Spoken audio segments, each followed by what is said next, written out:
Negosiasi kandidat striker dan gelandang anyar Sriwijaya FC Alot, bakal deal sebelum tanggal 14 Desember.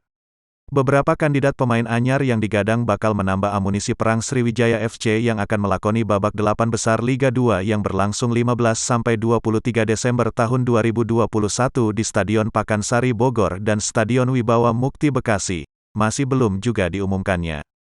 Karena memang kan perubahannya ini kadang-kadang pertama mengiyakan, kemudian berubah pikiran.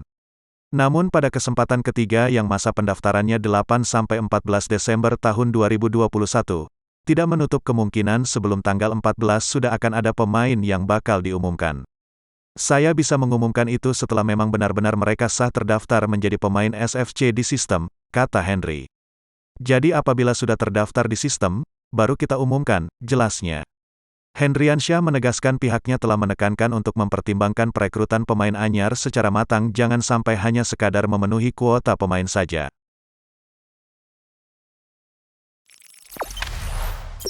Jangan lupa subscribe, share, komen, dan like ya!